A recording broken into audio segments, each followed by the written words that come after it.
Praise the Lord. आप सबको जय मसीह की। परमेश्वर हमारे बीच में यहाँ पे उपस्थित है। जैसे कलाम बताता है, आओ हम उसके चरणों पर झुकें और उसकी आराधना करें, अपने निर्माता प्रभु के सम्मुख घुटने टेकें, प्रभु के नाम की महिमा को स्वीकार करो, भेंट लेकर उसके आंगनों में प्रवेश करो, पवित्रता से सजकर उसकी आराधना करो। हे पृथ्वी के लोगों, उसके सम्मुख कांपते रहो। तो अपनी ज्योति और सत्य को भेज, वही मेरा मार्गदर्शन करे। वे तुझे तेरे पवित्र पर्वत पर, तेरे निवास स्थान पर पहुंचाए। तब मैं परमेश्वर की वेदी पर अपनी परमानंद परमेश्वर के पास जाऊंगा। निश्चय इस स्थान में प्रभु है। यह स्थान तो परमेश्वर के भवन को छोड़ और कुछ नहीं हो सकता है, वरन यह स्वर्ग का द्वार ही होगा। हम अपनी इबादत को शुरू करेंगे और गीत गाएंगे। मसीह गीत की किताब में से 1 नंबर वंदना करते हैं हम।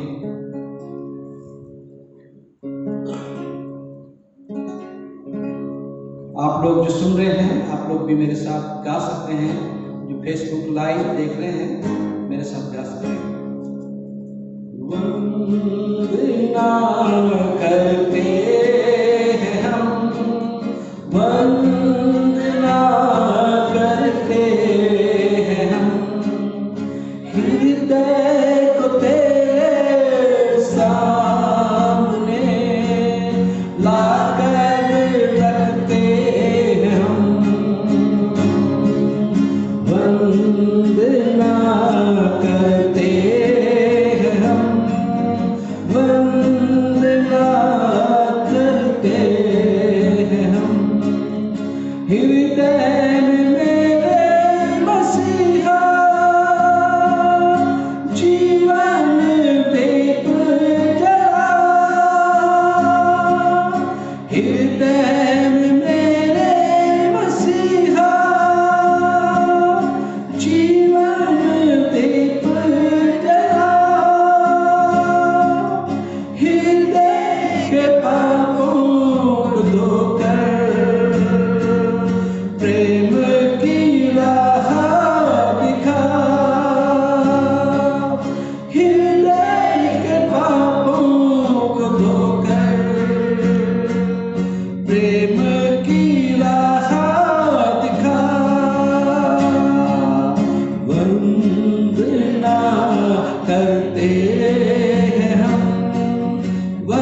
वंदना करते हैं हम, वंदना करते हैं हम। यदि आपके पास में प्रातःकालीन और सायंकालीन आराधना की पुस्तिका है तो आप मेरे साथ निकाल लें।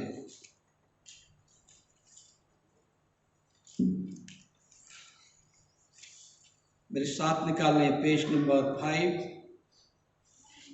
हे प्रभु, हमारे ओंठों को खोल दीजिए तो हम आपकी स्तुति करेंगे। हे प्रभु, हम प्रातःकाल आपसे ही प्रार्थना करते हैं। आप हमारी पुकार अवश्य सुनेंगे। परमेश्वर पिता हमारे सृष्टिकर्ता की महिमा हो, उसके पुत्र हमारे मुक्तिदाता की महिमा हो, उसके आत्मा में पवित्र करने वाले की महिमा हो, जैसे आदमी थे अब है और सदा युगांत होती रहेगी। आमीन। हे सब सामर्थ्य प्रभु परमेश्वर, आप पवित्र पवित्र हैं। स्वर्ग और पृथ्वी आपके ऐश्वर्य से परिपूर्ण हैं। प्रभुता में आपकी स्तुति हो। हम सब शक्तिमान परमेश्वर के सामने दीनता से अपने पापों को स्वीकार करें। हे परम पवित्र और परम दयावान परमेश्वर, हम मानते हैं कि हमने मन, वचन और कर्म से तथा भलाई न करने के कारण आपके विरुद्ध और एक दूसरे के विरुद्ध पाप किया है। इसलिए हम आपसे प्रार्थना करते हैं कि आप हम पर दया करें और हमारे पापों को क्षमा करें। आमीन। सर्वशक्तिमान और दयावान परमेश्वर, हमारे सब पापों को क्षमा करें, उनसे हमें छुटकारा दे, हमें अपने जीवन को सुधारने के लिए अनुग्रह दे और पवित्र आत्मा के सामर्थ्य से हमें परिपूर्ण करे। आमीन। जमात मेहरबानी से अपनी जगह बैठ सकती हैं। कॉलेक्ट और reading of first Sunday after Easter.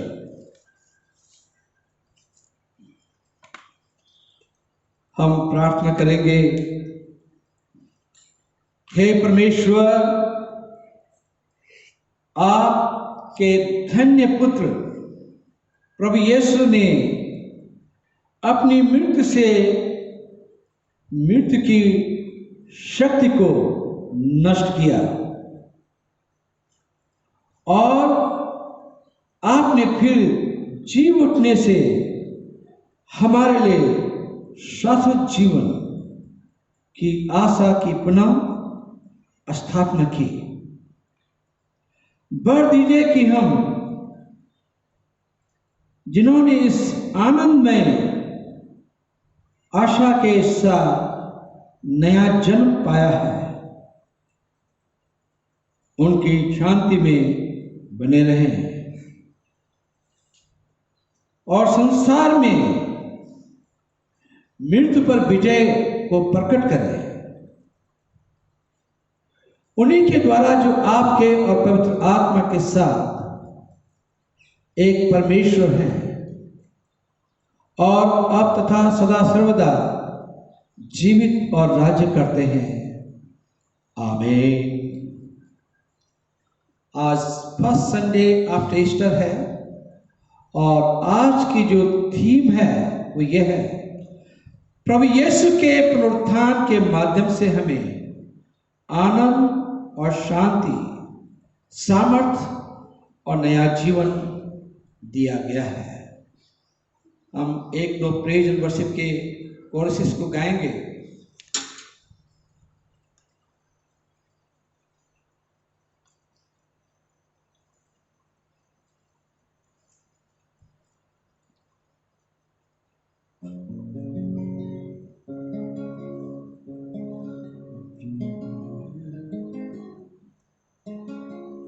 ओ प्रभु है, ओ प्रभु है,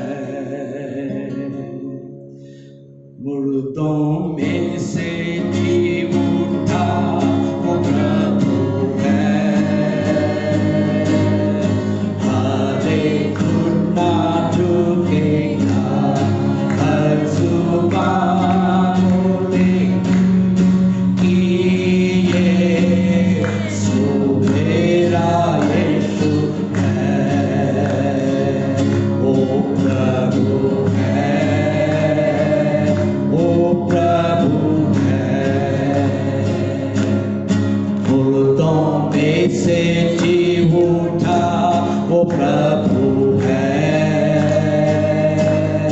हर एक घुटना झुकेगा, हर जुबान कहेगी कि यीशु मेरा प्रभु है। इंग्लिश में भी है, He is Lord, He is Lord, He is risen from the dead, He is Lord. Every knee shall bow, every tongue confess that Jesus Christ is Lord.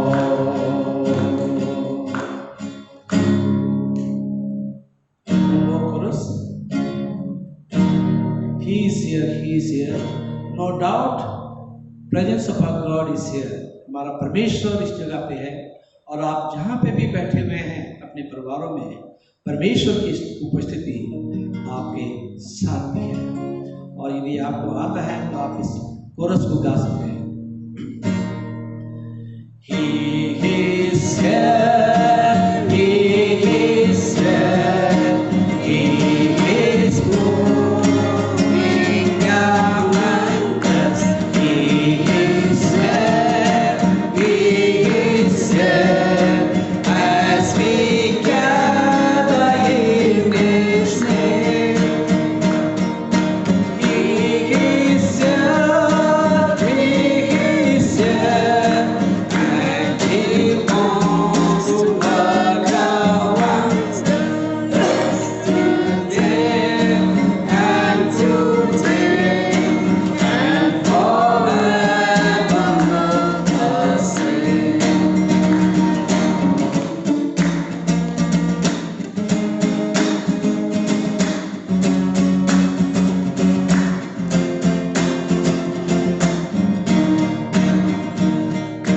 He is Lord, He is Lord, let us worship and adore Him.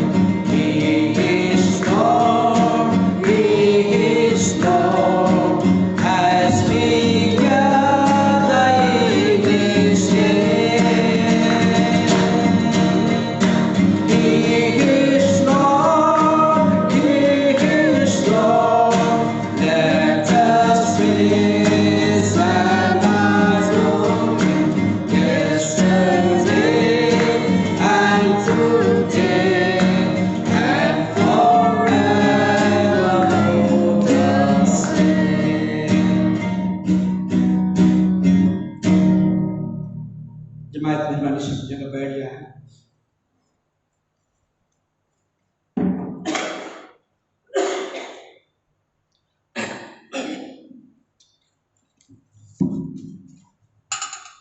इंजील का पाठ पढ़ा जाएगा, और इंजील का पाठ लिया गया है यूहन्ना की इंजील उसका 20 अध्याय और उसके 19 पद से लेके 31 पद तक। यहां इस प्रकार से लिखा हुआ है, उसी दिन जो सप्ताह का पहला दिन था, संध्या के समय जब वहां के द्वार जहां चेले थे यहूदियों के डर के मारे बंद थे, तब यीशु आया और उनके बीच में खड़ा होकर उनसे कहा, तुम्हें शांति मिले। और यह कहकर उसने अपना हाथ और अपना पंजा उनको दिखाया। तब चेले प्रभु को देखकर आनंदित हुए। यीशु ने फिर उनसे कहा, तुम्हें शांति मिले। जैसे पिता ने मुझे भेजा है, वैसे ही मैं भी तुम्हें भेजता हूं। और यह कहकर उसने उन पर फूंका और उनसे कहा, पवित्र आत्मा लो, जिनके पाप तुम क्षमा करोगे उनके लिए क्षमा किए गए हैं, जिनके तुम रखो वे रखे गए हैं। परंतु 12 में से एक अर्थात थोमा, जो दिदुमुस कहलाता है, जब यीशु आया तो उनके साथ न था। जब अन्य चेले उससे कहने लगे, हमने प्रभु को देखा है, तब उसने कहा, जब तक मैं उसके हाथों में कीलों के छेद न देख लूं और कीलों के छेदों में अपनी उंगली न डालूं और उसके पंजे में अपना हाथ न डालूं, तब तक मैं विश्वास नहीं करूंगा। 8 दिन के बाद उसके चेले फिर घर के भीतर थे और थोमा उनके साथ था और द्वार बंद थे।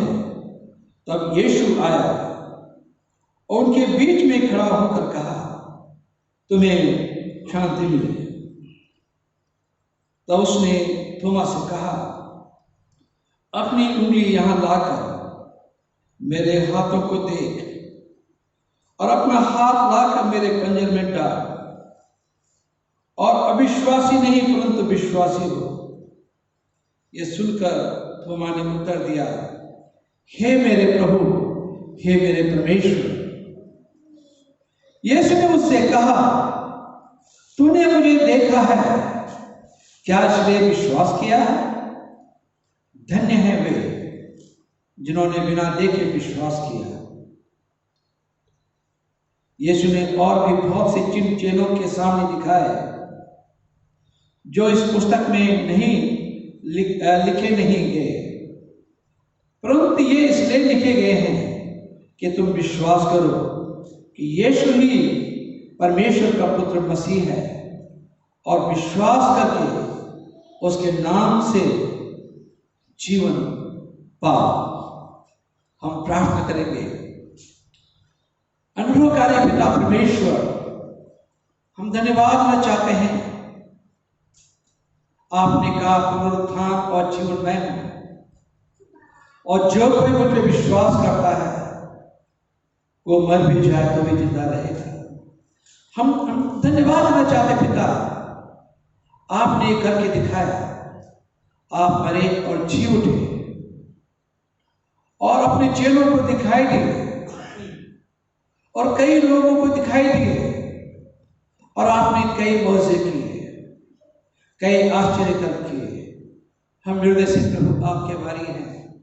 आज हम प्रभु आपके आश्चर्य कर्म को देखना चाहते हैं और प्रार्थना करते हैं, जो अपने घरों में हैं, निराश हैं, हताश हैं और जीवन से परेशान हैं, अशांत हैं, प्रभु आप उनकी दुआ को सुनिए और उनकी दुआ का आप जवाब दीजिए।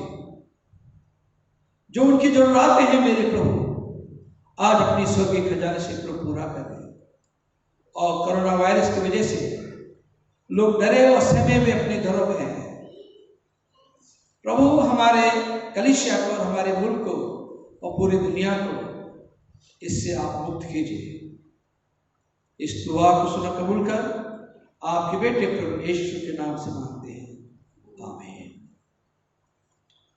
जैसा कि भी हमने पढ़ा यहाँ पे यूहन्ना की इंजील उसका 20 अध्याय और उसके 19 पद से लेके हमने पढ़ा और उसके 31 पद तक हमने पढ़ा। यहाँ पे चेले जो हैं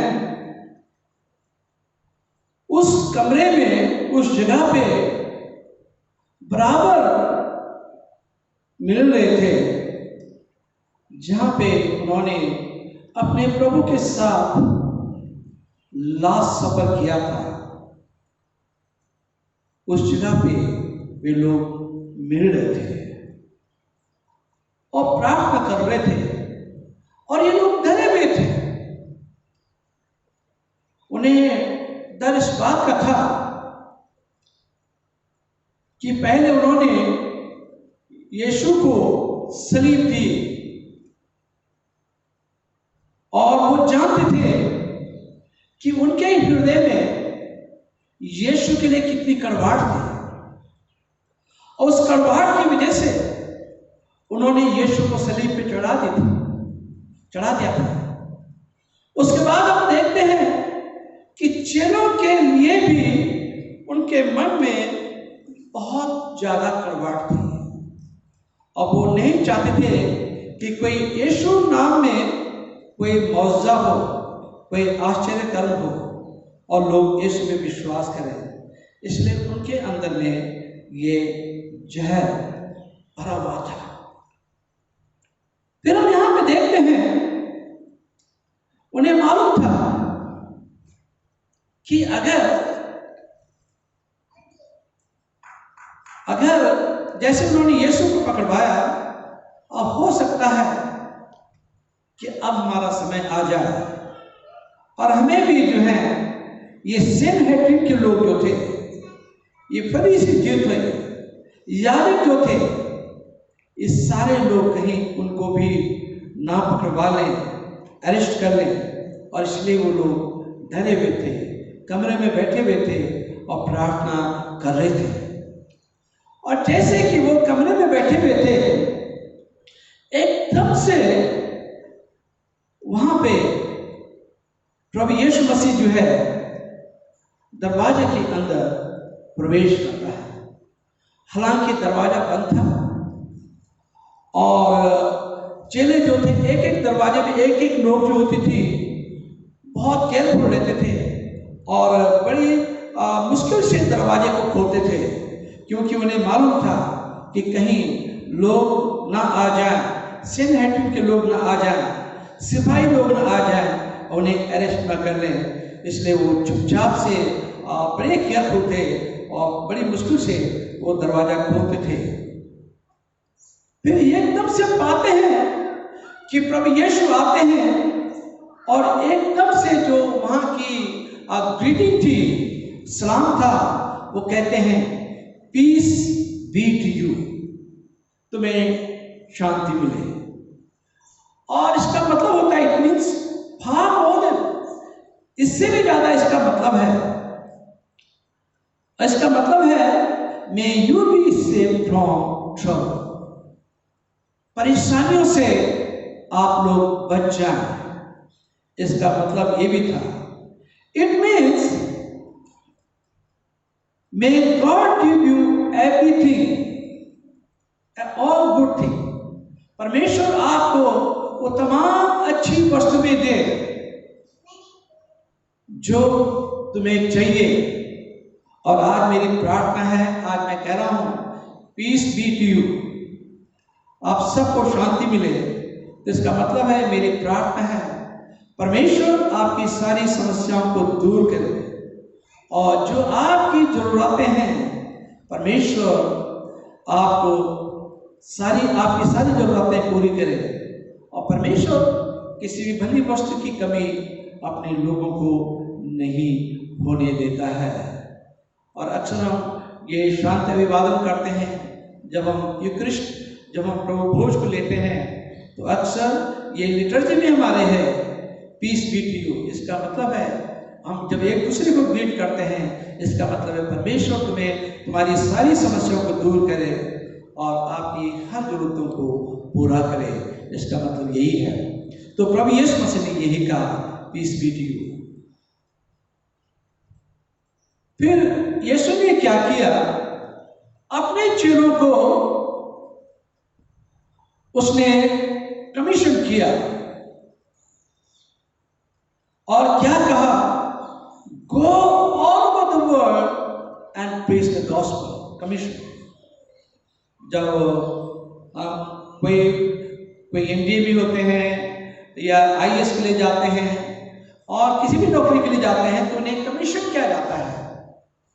और हमें बड़ी खुशी होती है कि हम कमिश्नर हो गए हैं, हम लोग कमीशन हैं। परंतु मैं बताना चाहता हूं कि प्रभु यीशु मसीह ने हमें कमीशन कर रखा है। हमें कहा गया है कि तुम जाओ और पूरे जगत में मेरा नाम का प्रचार करो। चर्च को, कलीसिया के सदस्यों को, चर्च के सदस्यों को कभी ये नहीं भूलना चाहिए कि यीशु ने हमें हुक्म दे रखा है प्रचार करने का। और प्रभु यीशु कहते हैं, he said that God had sent him forth, so he sent them forth. Here is what तब हम यहाँ पे देखते हैं कि जैसे परमेश्वर ने यीशु को भेजा, उसी तरह यीशु ने जितने यीशु में विश्वास करने वाले हैं उन सबको भेजा। एक वे वेस्टकॉट उनका कहना था, the charter of the church, ये कमीशन जो दिया गया है कि जैसे मुझे भेजा गया है वैसे तुम्हें भी भेज दिया गया है। इसका मतलब है कि हमें उसका हुक्म मानना है।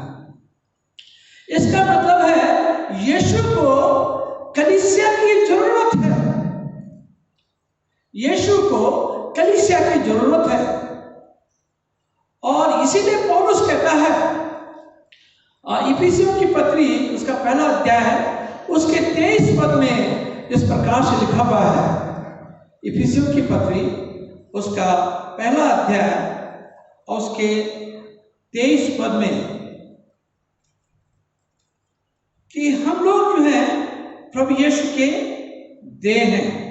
यहां लिखा है पहला अध्याय उसके 23 पद में, यह उसकी देह है और उसी की परिपूर्णता है जो सब में सब कुछ पूर्ण करता है। ये प्रभु यीशु मसीह की देह है जो सब कुछ परिपूर्ण करता है। पहला कुरिन्थियों उसका 12 अध्याय उसके 12 पद में भी यही मिलता है कि हम लोग मसीह के देह हैं। और यीशु जो है एक खास संदेश को लेके आए थे, पिता के पास एक खास संदेश को लेके आए थे। और जब वापस जा रहे थे तो उन्होंने क्या किया कि उन्होंने कह दिया कलीसिया को, चेलों को कह दिया कि तुम जाओ और मेरा नाम का प्रचार करो। His message could never be taken to all men unless the church took it. जब तक कलीसिया जो है प्रभु यीशु के संदेश को नहीं ले जाती है, प्रभु यीशु के प्यार के संदेश को, प्रभु यीशु के शांति के संदेश को, प्रभु यीशु लोगों के उद्धार के संदेश को जब तक कलीसिया नहीं, चर्च नहीं ले जाता है, तब तक जाना मुश्किल है। इसका मतलब है चर्च जो है, कलीसिया जो है, प्रभु यीशु मसीह की क्या है, माउथ पीस है। हमें यीशु के लिए बोलना है। इसका मतलब हमें यीशु का प्रचार करना है। हम उसके लिए पैर बन गए हैं, यीशु के लिए पैर, ताकि हम संदेश को लेके, मोक्ष के संदेश को लेके, सर्वेशन के संदेश को लेके हम लोगों तक पहुंच सके। हम उसके लिए हाथ हैं ताकि हम उसकी खिदमत कर सकें। इन हाथों से हम लोगों की मदद कर सकें। मुझे बहुत अच्छा लगा जब कलीसिया को एक अपील भेजी गई थी। बहुत सारे लोग मदद के लिए आगे थे ताकि जो जरूरतमंद लोग हैं उनके लिए भोजन जा सके।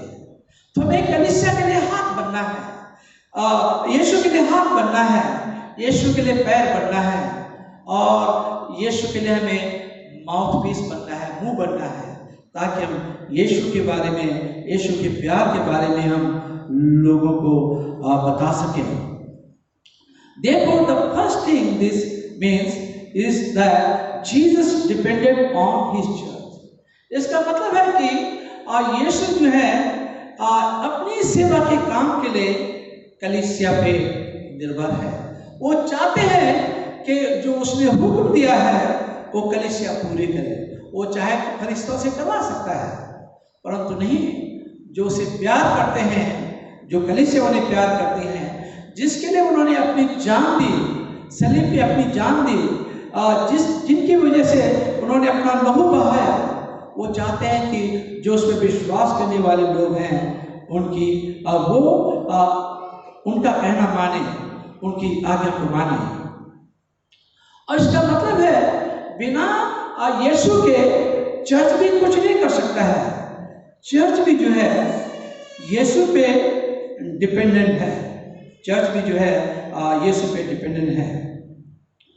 और बिना यीशु के सामर्थ के हम परमेश्वर के वचन को, उद्धार के संदेश को, शांति के संदेश को, प्यार के संदेश को हम लोगों तक नहीं पहुंचा सकते हैं। और इसका मतलब यह है कि हमें जिस तरह से प्रभु यीशु ने पिता की आज्ञा मानी, उसी तरह से प्रभु यीशु चाहते हैं कि हम भी उसकी आज्ञा का पालन करें, उस पर भरोसा करें और उसकी आज्ञा का पालन करें प्यार से। ये नहीं कि हमें करना है, परंतु प्यार से हम उसकी सेवा करें। और चर्च जो है एक इंस्ट्रूमेंट है, फिट इंस्ट्रूमेंट है, परमेश्वर के संदेश को लोगों तक ले जाने के लिए एक इंस्ट्रूमेंट है। तो समझ जाइए कि आप जो है प्रभु के हाथ में हैं और प्रभु के संदेश को आपको ले जाना है। चाहे कितनी मुश्किलातें क्यों नहीं आ जाएं, कितनी परेशानियां क्यों ना आ जाएं, परमेश्वर के संदेश को हमें लोगों तक पहुंचाना है। फिर हम यहाँ पे देखते हैं Jesus breathed on his disciple and gave them the Holy Spirit. यीशु ने श्वास फूंका और कहा तुम एक पवित्र आत्मा लो, तुम पवित्र आत्मा लो। और जब वो ऐसा कर रहा था तो एक पुरानी कहानी यीशु जो है दोहरा रहे थे। और कहानी क्या थी? जब परमेश्वर ने इंसान को बनाया, मिट्टी का पुतला बनाया, तो उसमें सांस फूंका और उसमें जीवन आ गया। तो इसका मतलब है जब हम पवित्र आत्मा पाते हैं तो पवित्र आत्मा उन्हीं को मिलती है जिनको मुक्ति मिल जाती है, मोक्ष मिल जाता है, नया जन्म पा लेते हैं, पवित्र आत्मा मिल जाती है, एक नया जीवन उन्हें मिल जाता है। उसमें लिखा है पहला यूहन्ना उसका 5 अध्याय उसके 11-12 पद में लिखा है कि ये गवाही वो है कि परमेश्वर ने हमें एक नया जीवन दिया है और ये जीवन उसके पुत्र में है।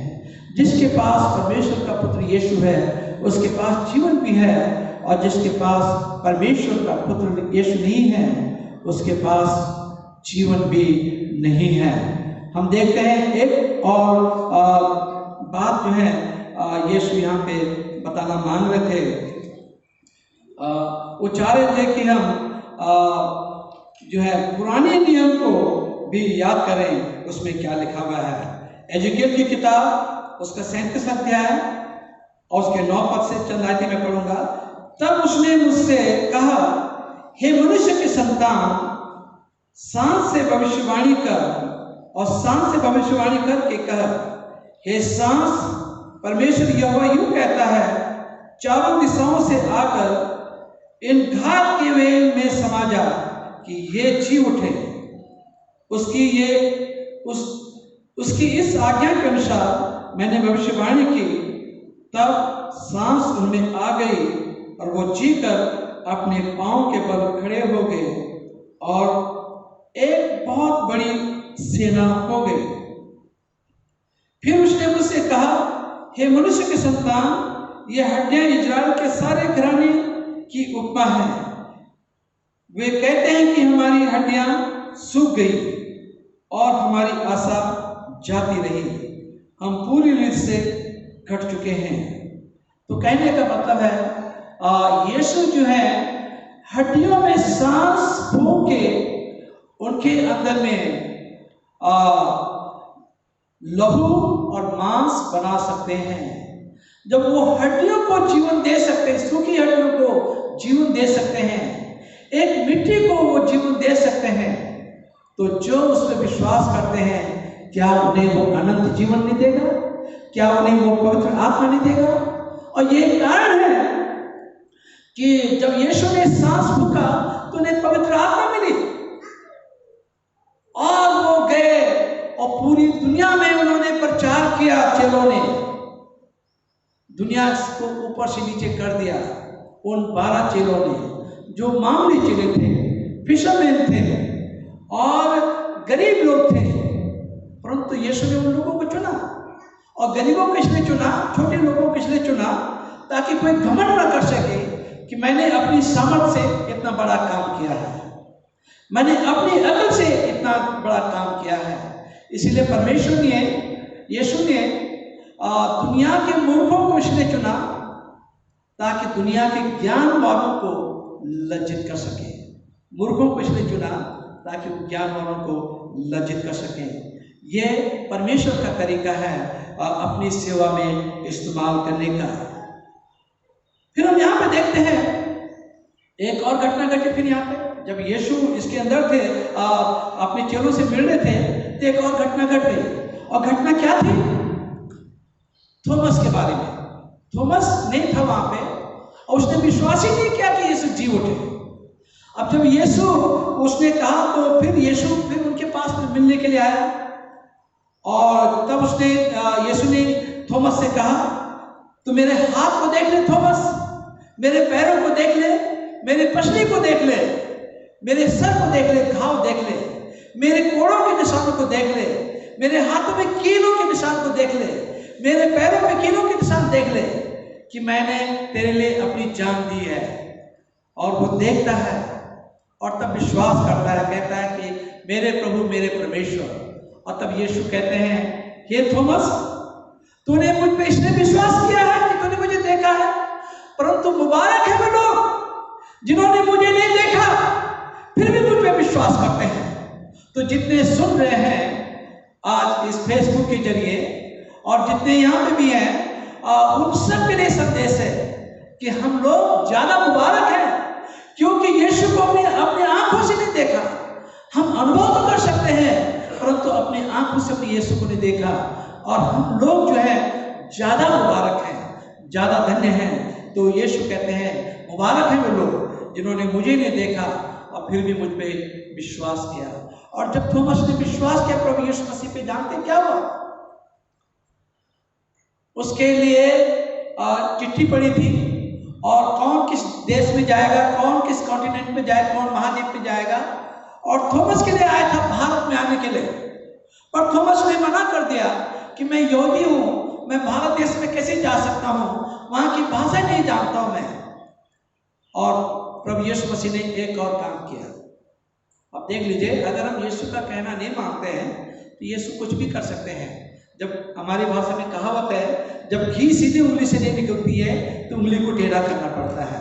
तो वहां पे भारत देश से एक वो आ रखा था, एक कारवां था यहाँ से भारत देश से आया हुआ, और जो व्यापारी थे वो आए हुए थे और उन्हें एक स्किल्ड कारपेंटर की जरूरत थी।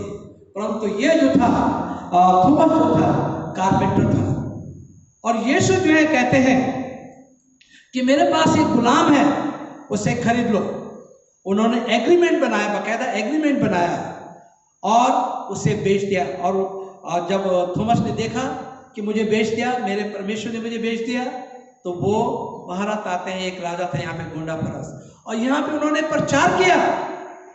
और साउथ में मैं अभी साउथ त्रिवेंद्रम गया तो मुझे मौका मिला एक चर्च को देखने के लिए जिसे सेंट थॉमस ने बनाया। वो कई बार टूटा और कई बार उस जगह को बनाया। और एक क्रॉस मैंने देखी जो कहते हैं कि सेंट थॉमस ने बनवाई थी। तो जब हम विश्वास कर लेते हैं तो हम कुछ भी करने के लिए तैयार होते हैं, अपनी जान देने के लिए भी हम कुर्बान हो जाते हैं। जब यीशु से हम भेंट करते हैं, यीशु को अपना देते हैं और पवित्र आत्मा पा लेते हैं, तो हम शहीद होने के लिए भी तैयार हो जाते हैं। तो आज समय है कि हम प्रभु यीशु मसीह की जो आज्ञा है उसे माने, उस पे विश्वास करें और उसकी आज्ञा का पालन करें। अगर हम सच में यीशु पे विश्वास करते हैं तो हमें कमीशन हुक्म मिला है, हमें किसी इंसान से हुक्म नहीं मिला है, हमें यीशु से हुक्म मिला है। और यीशु ने कहा, तुम जाओ मेरे नाम का प्रचार करो और जो कोई मुझ पे विश्वास करे उन्हें पिता, पुत्र और पवित्र पवित्र आत्मा के नाम से बपतिस्मा दो। उन्होंने सांस फूंका और कहा पवित्र आत्मा लो। और पवित्र आत्मा को लेके हम बैठ नहीं सकते हैं, परंतु पवित्र आत्मा को लेके उसकी पवित्रता का काम और जो आदेश हमारे प्रभु से हमें मिला है उस आदेश का हम पालन करें। हम धन्यवाद देना चाहते हैं अपने प्रभु यीशु मसीह का कि वो पुनरुत्थान और जीवन है। वो हड्डियों में जीवन दे सकते हैं, मुर्दे में सांस फूंक सकते हैं, मुर्दा जो है जीवित हो सकता है। लाजर आपने देखा 4 दिन का मरा हुआ मुर्दा लाजर जिंदा हुआ। यीशु 3 दिन बाद जी उठे। इसका मतलब है कि हमारा भी वही होने वाला है। अगर हम प्रभु में सोते हैं, इस दुनिया से जाते हैं, तो हम भी जी उठेंगे और एक दिन आएगा कि हम प्रभु यीशु मसीह को आमने सामने देखेंगे और प्रभु से पूछेंगे, प्रभु से बातचीत करेंगे और प्रभु जो है अपने अनुभव को जो है हमारे साथ बांटेंगे। जिन्होंने उसके अनुभव को नहीं देखा है, सिर्फ बाइबल में पढ़ा है, हम पर्सनली उनके मुंह से उस अनुभव को सुनेंगे और हम सब खुश हो जाएंगे और हम प्रभु में आनंदित होंगे और प्रभु के साथ हम स्वर्गीय लोक में, स्वर्गीय देश में रहेंगे।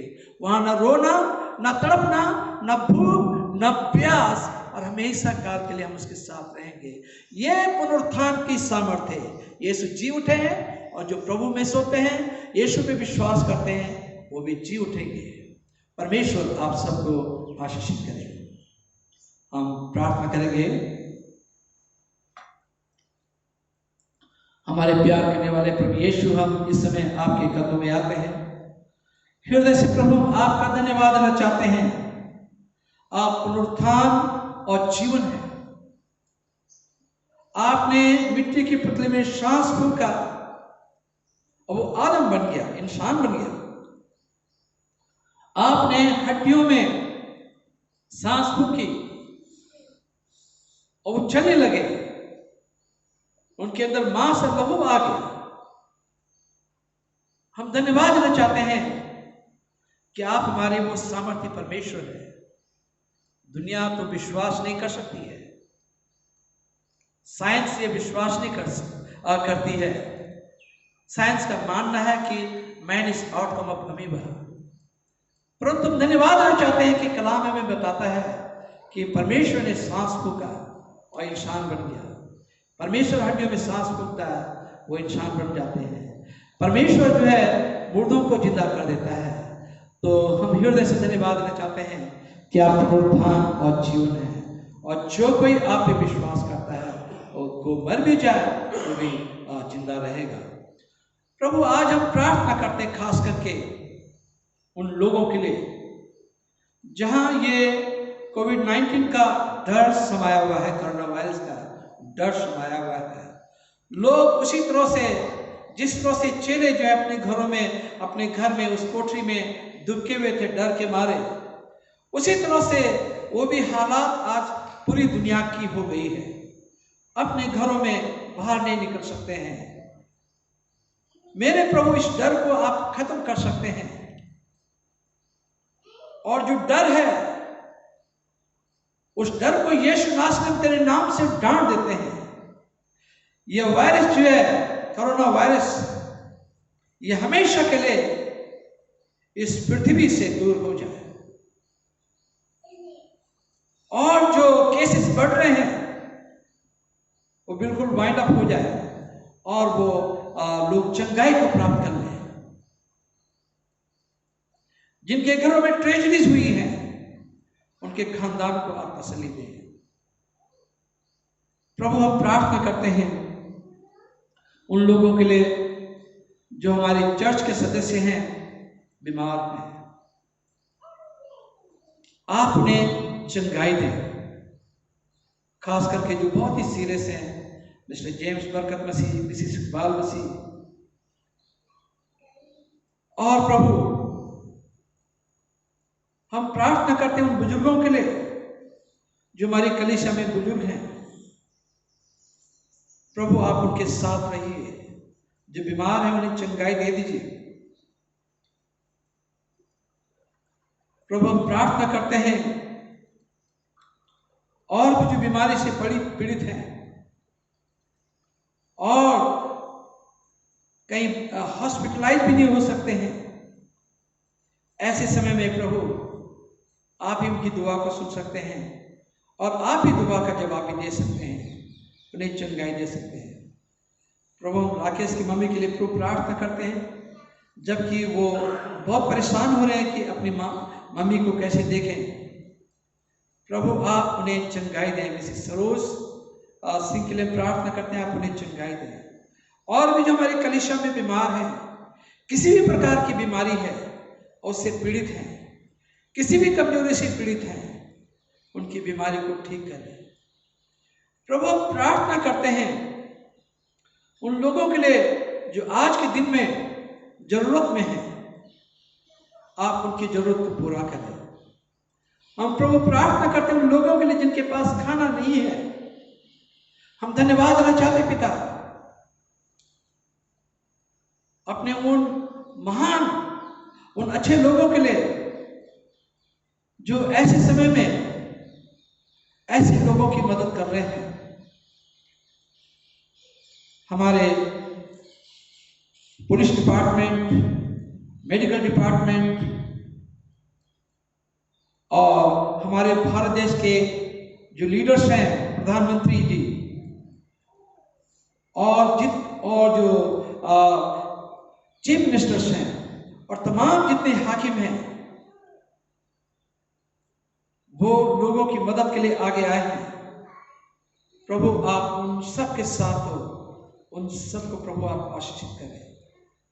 खास करके हम प्रार्थना करते हैं माइनॉरिटीज पे किसी प्रकार की कोई समस्या नहीं हो और सबको इक्वली जो है ट्रीट किया जा सके। प्रभु हम प्रार्थना करते हैं अपने क्रिश्चियन लीडर्स के लिए, खास करके प्रार्थना करते हैं अपने मॉडरेटर साहब के लिए, पीसी सिंह के लिए प्रार्थना करते हैं, अपने मॉडरेटर साहब के लिए प्रार्थना करते हैं, उनके साथ हो, उनका मार्गदर्शन करें ताकि पूरी चर्च ऑफ नॉर्थ इंडिया को भारत देश की सेवा में लगा सकें और इस देश की सेवा कर सकें।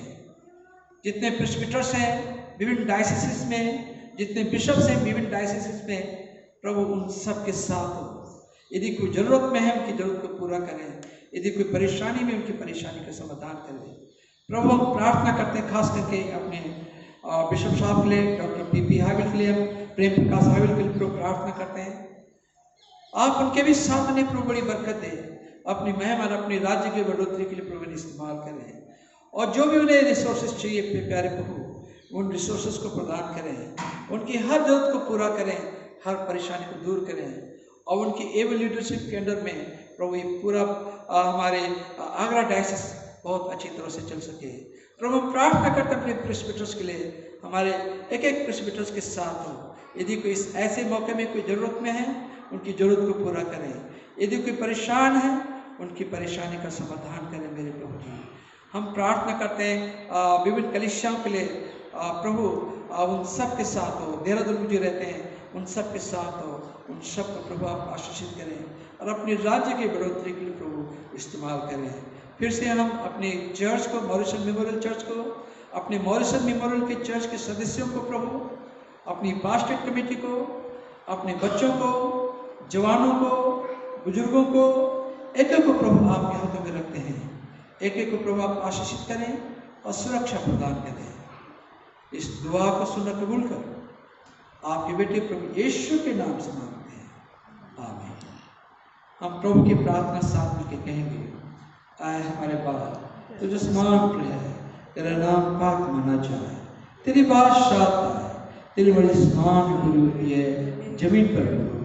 हमारे रोज की रोटी आज हमें बख्श दे, जिस प्रकार से कसर हम माफ करते हैं हमारे कसर को माफ कर, हमें आजमाइश में न पड़ने दे बल्कि बुराई से बचा, क्योंकि बादशाह कुदरत चला हमेशा तेरी है, आमीन।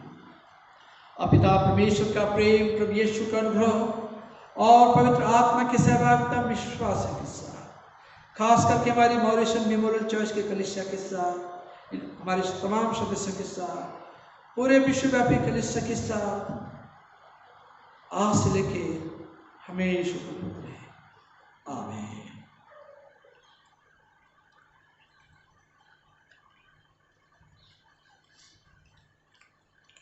हम दान लेंगे।